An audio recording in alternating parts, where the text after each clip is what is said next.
Olá! À medida que nos preparamos para fazer uma análise das conjunturas externas e das coisas que afetam o cumprimento da nossa missão e a nossa interação e, inclusive, a efetividade no nosso trabalho como instituição, e à medida que nos preparamos para utilizar uma ferramenta de análise que é de extremo valor, que é o PESTEL, que inclui análises de conjunturas desde política até social, econômica, a conjunturas relacionadas à legislação, ao ambiente, ao meio ambiente.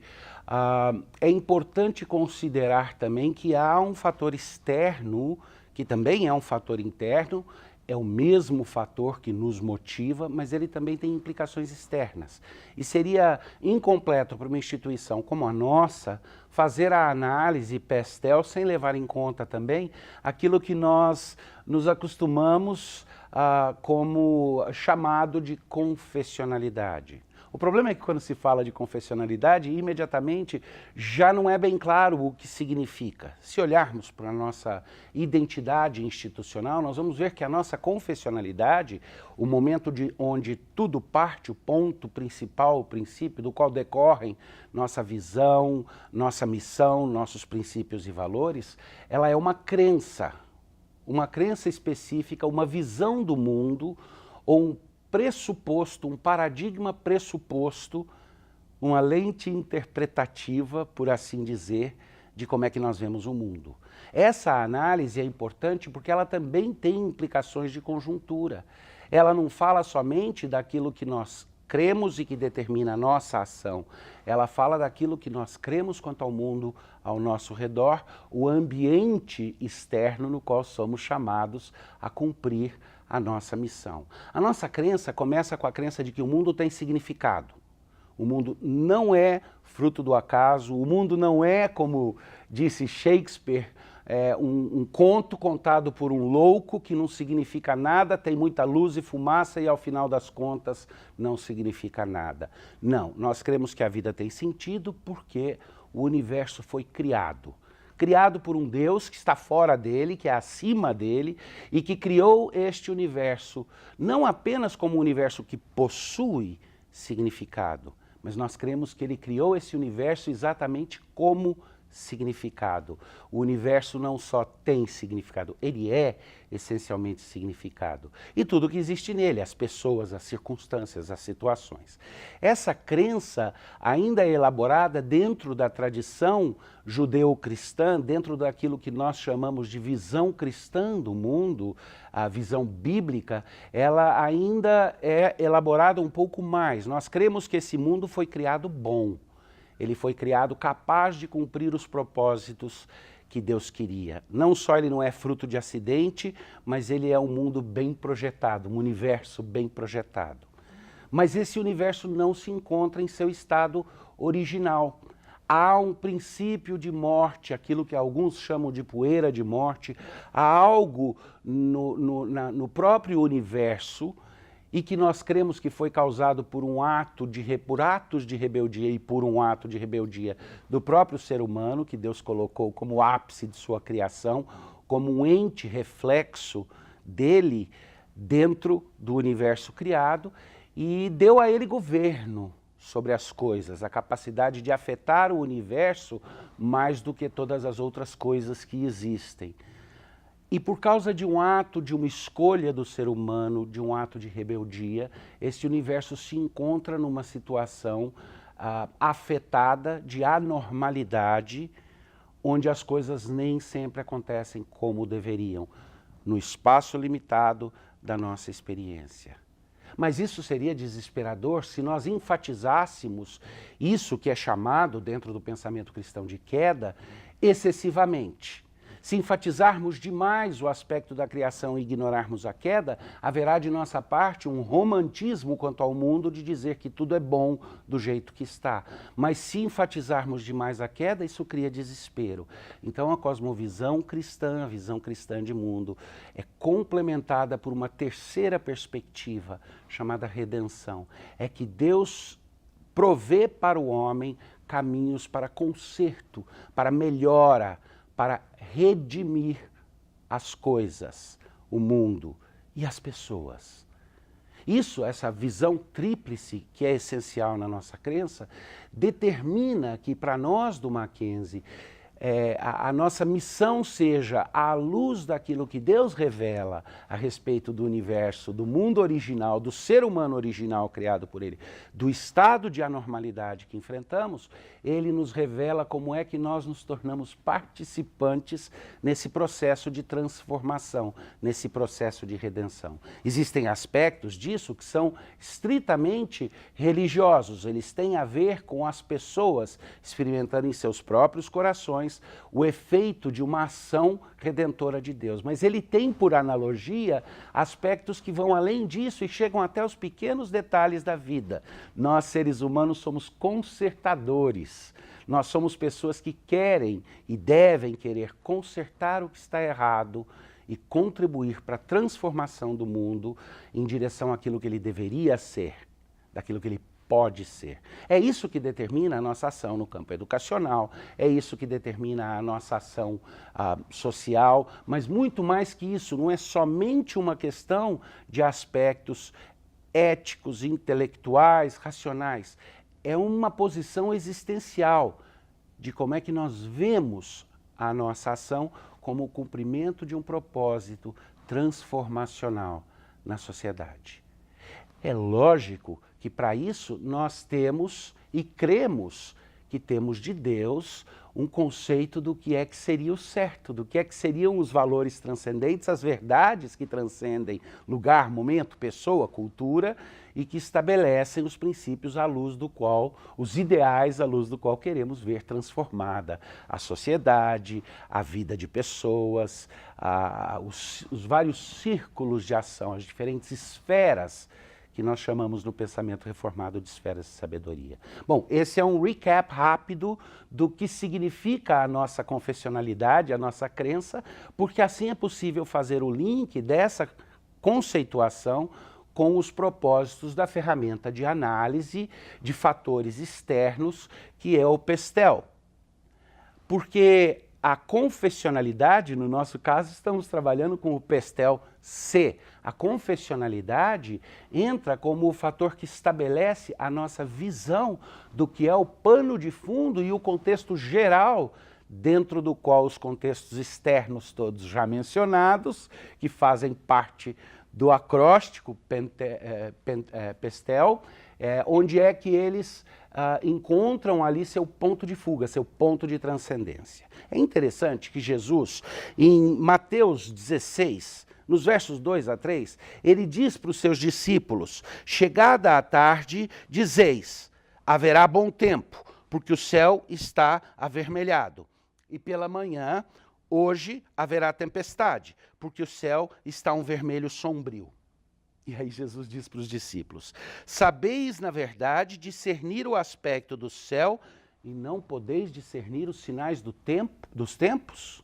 E o que ele queria dizer é, vocês sabem fazer análises de conjuntura que permitem antever o que vem pela frente, vocês sabem olhar para o céu e analisar os elementos, isso podia ser estendido, vocês, no contexto de hoje, diríamos, vocês podem fazer análises científicas que permitem imaginar o que pode vir pela frente, vocês examinam as contingências externas, isso permite clarificação nas ações de hoje. Mas a pergunta final que ele faz, e vocês não sabem analisar os sinais dos tempos? E aí ele jogou para outro nível, ele está falando dos tempos num aspecto muito maior do que aquelas conjunturas que nos são tão familiares. Ele está falando das grandes épocas, ele está falando de um mover da história, ele está falando de uma conceituação quase que de filosofia da história, que a gente pode discutir isso em âmbito acadêmico, mas não é o ponto aqui. O ponto é que se nós não tivermos uma noção de como é que a história progride, de como é que os diferentes fatores combinam, onde é que existe a colusão de fatores e onde é que existem as resistências nos diferentes fatores, aí qualquer análise que fizermos de conjuntura vai ser incompleta, ela vai ser superficial. Mas a nossa visão de mundo, representada por aquilo que chamamos de confessionalidade, que eu expliquei agora no começo, ela nos permite fazer algo mais. Ela nos permite compreender algumas coisas. Nós temos pressupostos que nos permitem encaixar todas as análises subsequentes em seus lugares apropriados. O primeiro desses pressupostos é que o cumprimento da missão, no caso de uma instituição confessional que determina com clareza a sua missão, ele é, ao mesmo tempo, um fator motivador da ação, da própria análise, mas ele é também um filtro para essa análise. Porque se cremos que os fatores e conjunturas externas que afetam a nossa efetividade são estanques, são absolutos, não podem ser alterados, então o cumprimento de uma missão transformacional é algo impossível. Mas não é isso que cremos. Nós cremos que a ação humana, correta, direcionada corretamente, pode alterar, não apenas pela nossa ação, o resultado que obtemos na interação com os contextos externos, mas podem mudar os próprios contextos. Nós não olhamos para a realidade das análises políticas, econômicas, das análises sociais. Nós não olhamos para as análises quanto à tecnologia, quanto às limitações que a lei impõe para a nossa ação, quanto ao meio ambiente, a nossa interação com o meio ambiente. Nós não olhamos para essas coisas como se elas fossem dados permanentes, concretos, que não são passíveis de alteração. Aliás, é nessas conjunturas que nós queremos ver a reverberação na nossa ação transformacional, mudando as próprias conjunturas, para que elas deixem de ser conjunturas que resistem às transformações que nós queremos serem necessárias na sociedade e se tornem aliadas dessas transformações. Ou seja, nós não queremos apenas compreender qual é a conjuntura política na qual estamos inseridos. Nós queremos afetar essa conjuntura política para melhor, redentivamente. Esse é fácil de ilustrar. Como é que se faz isso? O cumprimento da nossa missão nos impõe o objetivo de prepararmos nossos alunos para que sejam cidadãos, guiados por princípios que são transcendentes, que cremos ser verdadeiros, que se aplicam a todos em todos os lugares, princípios como verdade, justiça, como o papel do Estado não sendo maior do que o valor das pessoas, porque o Estado existe para servir pessoas. Coisas como essa, elas guiam não apenas o cumprimento da missão, mas a interação dessa missão com a conjuntura externa. Então, o primeiro efeito é que nós olhamos para as conjunturas e não as vemos como coisas fixas, mas dinâmicas, não só dinâmicas em si, mas dinâmicas também porque são maleáveis à ação do homem. A segunda coisa que acontece quando nós levamos em conta a confessionalidade na análise das conjunturas é que nós somos motivados a entender que essas conjunturas não precisam ser vistas necessariamente como as nossas limitações ou como coisas a respeito das quais nós talvez possamos simplesmente lamentar e dizer são os empecilhos, são as barreiras. Mas, diferente, nós podemos entender que a conjuntura na qual estamos inseridos, em todos os seus fatores, cria e estabelece o campo de jogo, o campo de missão, o campo missionário, nosso chamamento. Nós somos chamados e vocacionados para conhecer os tempos e agirmos dentro do tempo no qual fomos inseridos. Então, nesse sentido, nós não precisamos olhar para as conjunturas apenas como aspectos negativos ou positivos em relação à nossa capacidade de produtividade, à nossa capacidade de geração de margem ou até mesmo a nossa efetividade no cumprimento de alvos que temos. Podemos olhar para essa conjuntura, para esses sistemas e entender que eles são parte de um canvas, parte de uma tela nas qual nós somos convidados a operar. É semelhante a jogadores que não olham para a quadra e os limites da quadra, os limites daquele campo de futebol, como se fossem limitações feitas para atrapalhar a sua vida, mas sim linhas que são traçadas para que o jogo aconteça dentro delas e dessa forma o jogo seja mais especial. São parte das regras e dos desafios que nos são lançados para que nós, nesse jogo, que não é brincadeira, mas é um jogo porque deve ser para nós visto como um desafio, que nos encoraja e nos anima na luta, para que nós possamos fazer o nosso melhor jogo dentro não somente das regras, mas das conjunturas que foram estabelecidas. Finalmente, essa visão que leva em conta a confessionalidade como um pano de fundo dentro do qual os outros fatores são considerados, ela estabelece para nós também uma segurança. Porque a nossa confessionalidade nos leva a crer, a nossa crença básica é de que o Deus que criou o mundo, o Deus que trabalha na redenção deste mundo, o Deus contra quem a morte e o prejuízo e a dor e todo o sofrimento que decai daquilo que nós chamamos de queda do ser humano, aquela poeira de morte que paira em tudo. Todo esse contexto foi estabelecido por um Deus que, assim como era benigno no ato de criação, é bom também no propósito redentivo dele. Porque a Bíblia diz que Deus está redimindo todas as coisas, nos chama para sermos partícipes nesse processo, mas nós não nos desencorajamos diante das estruturas, diante das conjunturas, e nem deixamos que as partes positivas dessas conjunturas sejam nossa motivação. Nossa motivação é maior. Nossa motivação é a crença de que um mundo melhor está por vir, de que Deus está transformando as coisas, de que não é em vão o nosso trabalho.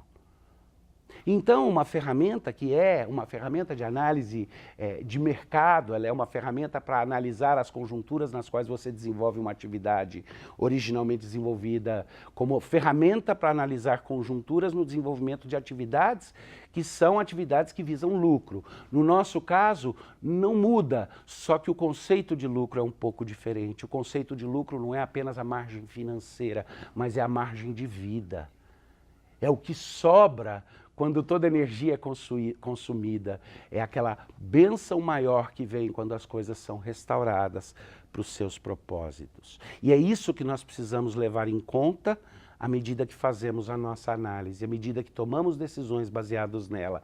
É que a análise de conjuntura dos fatores que são os fatores comuns de observação. Para nós que cremos, que temos na nossa identidade institucional uma crença básica, ela tem um pano de fundo ainda maior.